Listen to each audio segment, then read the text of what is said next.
Good evening. My name is Catherine Pratt. I come to you today as both a Metro parent and as an elementary music teacher. I consider myself very blessed to be a part of the Metro Music Department. Music teachers here are valued, well-funded, and are largely evaluated on the performance of our students using a fair and balanced portfolio assessment. We have the opportunity to develop lessons based on appropriate standards and in turn give appropriate assessments. My colleagues in the classroom unfortunately do not share these same professional experiences. They have been stripped of their ability to make appropriate educational and developmental decisions in their classrooms. They have been robbed of the joy of teaching. They have been reduced to data trackers, test preparers, drill the skill robots, and they are miserable. My school recently administered the MIS test. It's completely computerized. We have never had a technology class in my school. Many of our students have very little experience on computers. They're now being asked to navigate split screens with text on one side and answers on the other. They have to scroll up and down to view answer choices because they're not all visible at once. They can only see a small section of the paragraph that they have to refer to answer these questions. We had students that were in tears.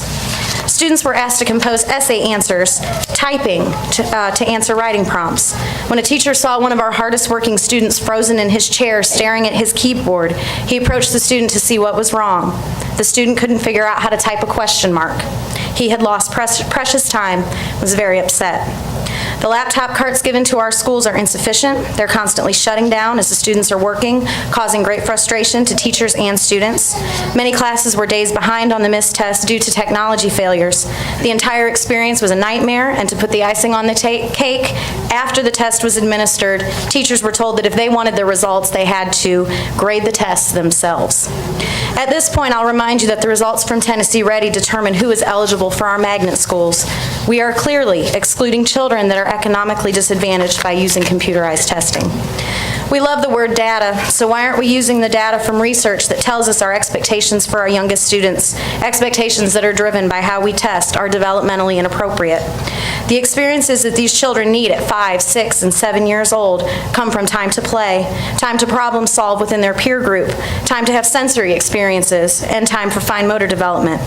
We want all our students to succeed in school, but in our efforts to do so, we've created a generation of children that hate school, that experience failure on a daily basis, and that are socially unequipped to function in many situations.